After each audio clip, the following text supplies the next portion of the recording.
जो आज का भक्तिपूर्ण संदेश का शीर्षक है, प्रेम परिपक्वता पर निर्भर नहीं।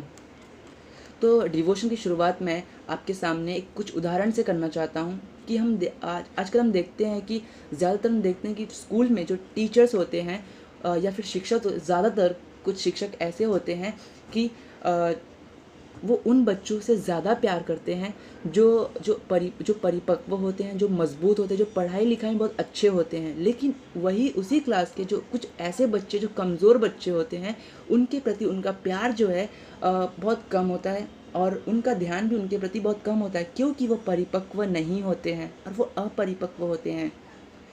लेकिन जब हम अपने परमेश्वर के विषय में बात करें, तो परमेश्वर हमारा इस तरीके से नहीं है वो, कि जब हम परिपक्व हो जाएंगे तब वो हमसे प्रेम करता है। नहीं, परमेश्वर उस समय का इंतज़ार नहीं करते कि जब हम परिपक्व हो जाएंगे तब वो हमें प्रेम करना शुरू करेगा। लेकिन अगर हम रोमियो का 5वां अध्याय 8वां वचन पढ़े, तो वहाँ पे हमें पता चलता है कि परमेश्वर जो है, हाँ, जब हम अपरिपक्व थे तभी उसने हमसे प्रेम किया है। वहाँ पे इस तरीके से हमें पता चलता है उस पत्री में। तो आइए अब हम वचन की ओर बढ़ते हैं। अब फिलिपियों का पहला अध्याय 6 से 7 वचन मैं आपके सामने पढ़ता हूँ।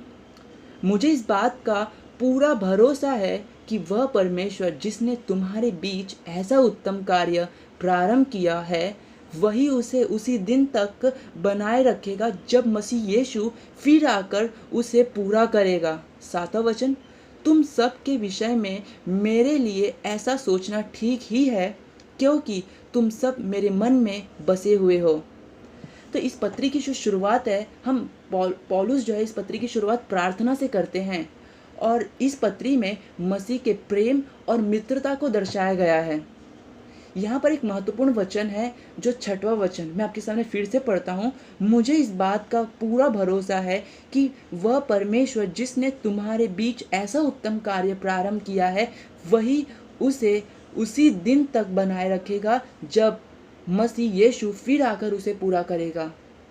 पौलुस फिलिपी की कलीसिया से बहुत आनंदित है, क्योंकि फिलिपी की जो कलीसिया है परमेश्वर के कार्यों में बढ़ते जा रही है और पौलुस को ये उम्मीद और आशा है कि जो फिलिपी की जो कलीसिया है एक दिन परिपूर्ण, यानी एक दिन परिपूर्ण होंगी परमेश्वर की सामर्थ्य से।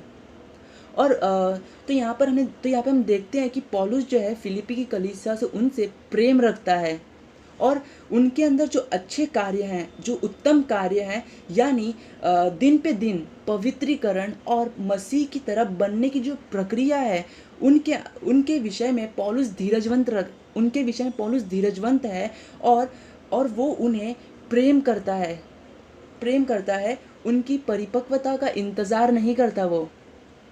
तो पौलुस ये भी जानते हैं कि तो पौलुस यहाँ पे ये भी जानते हैं कि एक विश्वासी की ज़िंदगी में मसीह की तरह जो बनने की जो प्रक्रिया है, एक लंबी प्रक्रिया है। इसलिए पौलुस जो है इसलिए पौलुस उनको उनका न्याय नहीं करते, लेकिन उनके साथ सहभागी होते हैं और उनके साथ सहभागी का व्यवहार करते हैं और उन्हें मसीह में अपना भाई जानकर उनसे प्रेम से, उनसे मित्रता की तरह बात करते हैं और उन्हें उत्साहित करते, उन्हें आगे की ओर ढकेलते हैं हर वक्त। क्योंकि और अगर हम देखें वचन 7 में पौलुस कहते हैं कि तुम मेरे मन में बसे हो। पौलुस इस तरीके से उनसे प्रेम करते थे कि वो उनके मन में सदा बसे रहते थे।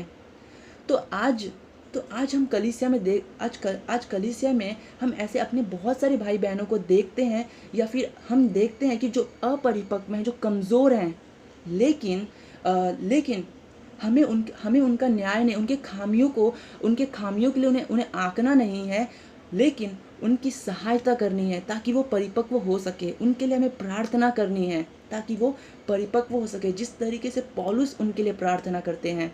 क्योंकि जो धैर्य की जो कुंजी है वो प्रेम ही है। और हमें बाइबल आदेश देता है, अगर हम 1 यूहन्ना 4 अध्याय 11 वचन पढ़े तो उसमें से इस तरीके से लिखा है, हे प्रियो, जब परमेश्वर ने हमसे ऐसा प्रेम किया तो हमको भी आपस में प्रेम रखना चाहिए। तो आइए हम भी आपस में इसी तरह का प्रेम रखें।